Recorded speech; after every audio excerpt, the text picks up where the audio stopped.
कथा प्रारंभ होत है, आओ वीर हनुमान। आसन लेओ प्रेम से, धरूं तुम्हारो ध्यान। राधे मेरे स्वामी, मैं राधे की दास। जन्म जन्म मोह दीजियो, श्री वृंदावन धाम। बरसाने की राधिका, नंद गाँव के श्याम। उनके श्री चरणों में मेरा कोटि कोटि प्रणाम। राधे सहित श्री किशोरी, सदा ही रखियो मेरो ध्यान। हे राधे किशोरी, मेरा कोटि कोटि प्रणाम, कोटि कोटि प्रणाम। आज मैं आपको मार्गशीर्ष मास के 14वें दिन की व्रत कथा सुनाने जा रही हूँ। विष्णु भगवान ब्रह्मा जी से बोले कि जो मनुष्य मेरा दुग्ध से अभिषेक करता है, उसको प्रत्येक बिंदु में 100 अश्वमेघ यज्ञ का करने जितना फल मिलता है। दुग्ध से अभिषेक कराने की अपेक्षा 10 गुना फल दधी से अभिषेक करने से मिलता है, और दधी से 10 गुना अधिक फल घी से अभिषेक करने से मिलता है, और घी से 10 गुना अधिक फल शहद से अभिषेक करने से मिलता है, और शहद से 10 गुना अधिक फल चीनी से अभिषेक करने से मिलता है। मंत्र पढ़कर गंध पुष्प जल चढ़ाने से अधिक फल मिलता है। हे देवताओं में सिंह, जो द्वादशी अथवा पूर्णमासी को गाय के दूध से मुझे स्नान कराता है, वह सभी पापों से मुक्त हो जाता है। जैसे दूध से दही, घी और पदार्थों की उत्पत्ति होती है, इसी तरह दुग्ध स्नान कराने से समस्त कामनाएं उस मनुष्य की सिद्ध हो जाएगी। दुग्ध स्नान कराने से मनुष्य को सौभाग्य की प्राप्ति होती है। दधी स्नान से मिष्टान और भोजन की प्राप्ति होती है, और घी से स्नान जो कराता है वह कई जन्मों के पापों से मुक्त हो जाता है। जो मार्गशीर्ष मास में शहद से मुझे स्नान कराता है, वह मरने के बाद स्वर्ग का सुख भोगता है। मार्गशीर्ष मास में दुग्ध से जो मुझको स्नान कराता है, वह इस पृथ्वी पर गज, अश्व, रथ से पूर्ण राज्य को पाता है।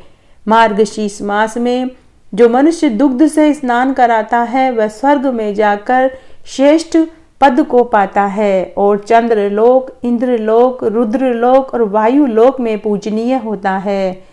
दुग्ध से स्नान कराने वाला मनुष्य तेज और पुष्टि का वर्धक होता है। उसके दुर्भाग्य का नाश हो जाता है, वह सौभाग्यशाली मनुष्य बन जाता है। जो मनुष्य मार्गशीर्ष मास में मुझको पंचामृत से स्नान कराता है, वह अपने बंधु बांधवों सहित मेरे लोक में 7 जन्मों तक वास करता है। जो कपिला गाय के दूध से मुझे स्नान कराता है, वह कपिला गाय दान करने जितना फल पाता है।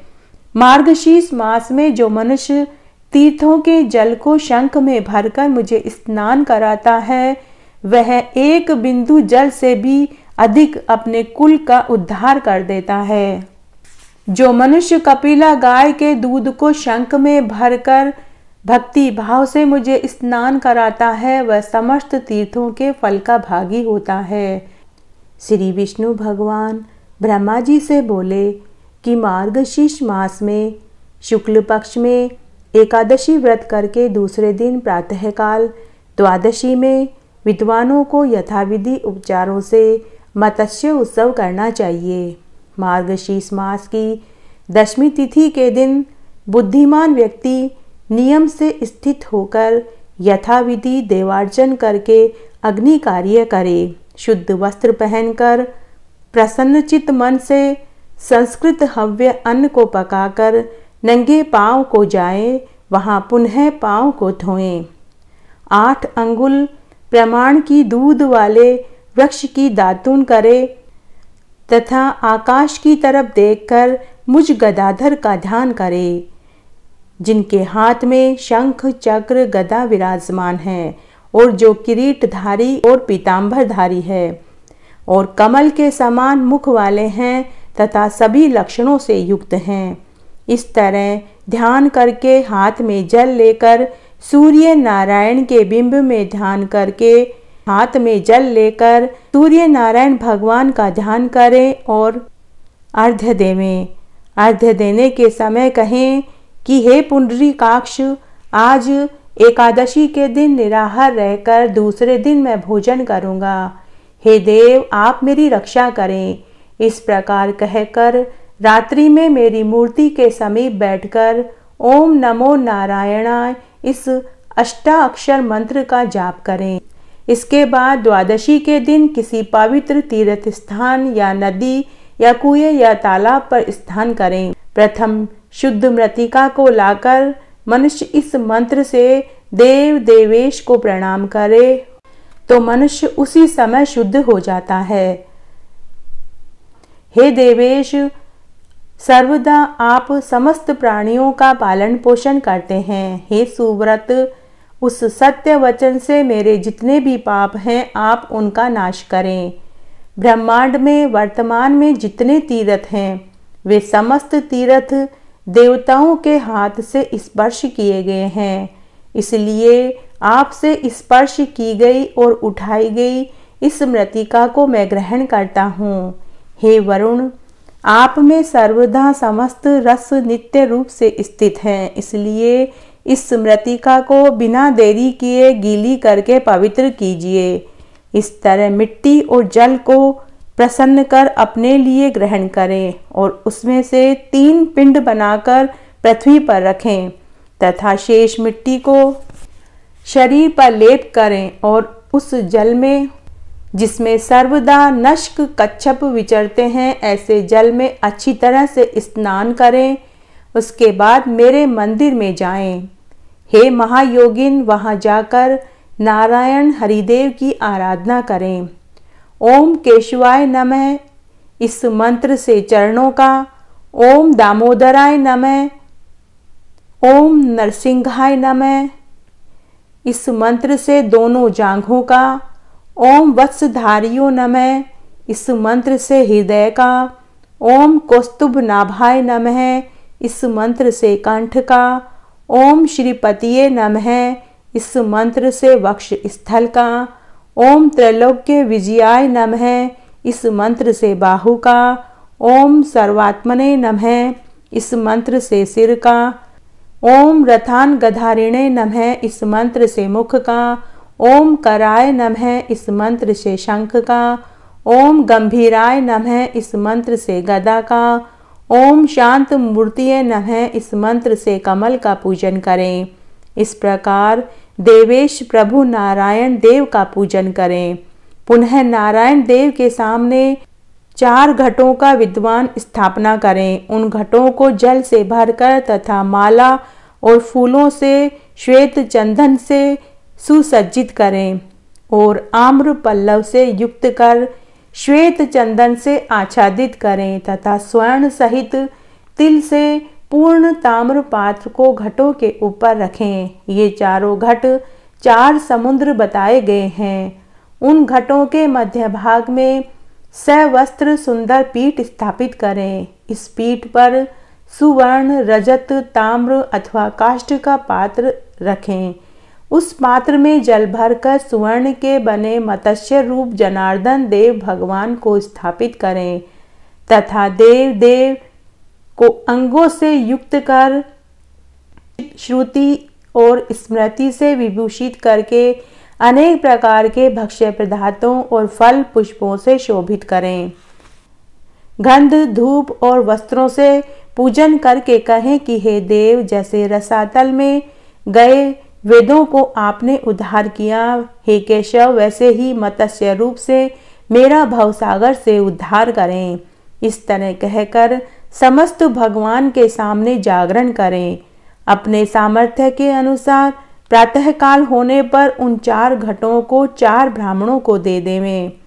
पूर्व दिशा में स्थापित घट को बृहवर्च शाखाध्यायी को देवें। दक्षिण में स्थित घट को छांदोग्य शाखाध्यायी को देवें तथा पश्चिम स्थित घट को यजु शाखाध्यायी को देवें और उत्तर में स्थित घट को इच्छा अनुसार आप किसी भी ब्राह्मण को दे देवें। यही विधि बताई गई है। पूर्व के घट से ऋग्वेद भगवान प्रसन्न होते हैं, दक्षिण के घट से सामदेव भगवान प्रसन्न होते हैं, पश्चिम के घट से यजुर्वेद भगवान प्रसन्न होते हैं और उत्तर के घट से अथर्ववेद भगवान प्रसन्न होते हैं। इस क्रम से योग से प्रत्येक के लिए प्रसन्न हो ऐसा कहें। सुवर्ण के मत्स्य रूप भगवान को आचार्य के लिए देवें और गंध वस्त्र आदि से उनका पूजन करें। जो इस रहस्य सहित विधान को मंत्र पूर्वक करता है और विधिवत दान देता है, उसको कोटि गुणा फल प्राप्त होता है। जो गुरु को देने के लिए पहले निश्चय कर लेता है और बाद में मोहवश नहीं देता, वह कई जन्मों तक नरक की यातना को भोगता है। जो विधान का उपदेश प्रदान करता है, उसको विद्वानों ने गुरु बताया है। इस विधान से दान आदि देकर द्वादशी को मेरा पूजन करें। अनेक प्रकार के उत्तम अन्न से ब्राह्मणों को भोजन कराकर अपनी सामर्थ्य अनुसार दक्षिणा देवें। बाद में वह मनुष्य स्वयं जितेंद्रिय और मौन होकर अपने बंधु बांधवों सहित स्वयं भोजन करें। जो मनुष्य इस विधि से मत्स्य भगवान का उत्सव मनाता है, वह मेरे लोक को प्राप्त होता है। यह सत्य वचन पालन करने वालों में श्रेष्ठ होगा। उस मनुष्य के पुण्य फल को मैं आगे कहूँगा, आप सुनिए। यदि सहस्त्र मुख होवे, हे महाव्रत, और आयु ब्रह्मा के तुल्य जैसे पुरुष के होवे, तो वह इस धर्म के फल को कहने में असमर्थ है। जो मनुष्य इस श्रेष्ठ द्वादशी कल्प को भक्ति से श्रवण करता है, पढ़ता है या सुनाता है, वह समस्त पापों से मुक्त होकर बैकुंठ को प्राप्त होता है। स्वामी मोहे न बिसारियो, चाहे लाख लोग मिल जाए, हम सब तुमको बहुत हैं, तुम सब हमको नाथ। दीन दयाल की विनती सुनो गरीब नवाज, जो हम पूत कपूत हैं, तोय पिता मोहे लाज। साधक मांगे मांगना, प्रभु दीजे मोहि दोय, संत समागम हरि कथा, मुझको निस दिन होय। सब कुछ दीना आपने, भेंट धरूं क्या नाथ, नमस्कार की भेंट धरूं, मैं तो दोनों जोड़ूं हाथ। हरि हरि ओम, शिव शिव ओम, हरि हरि ओम, शिव शिव ओम। इस तरह आज मैंने आपको 14वां अध्याय सुनाया। आगे के अध्याय के लिए भी आप इसी तरह मेरे साथ बने रहें। धन्यवाद।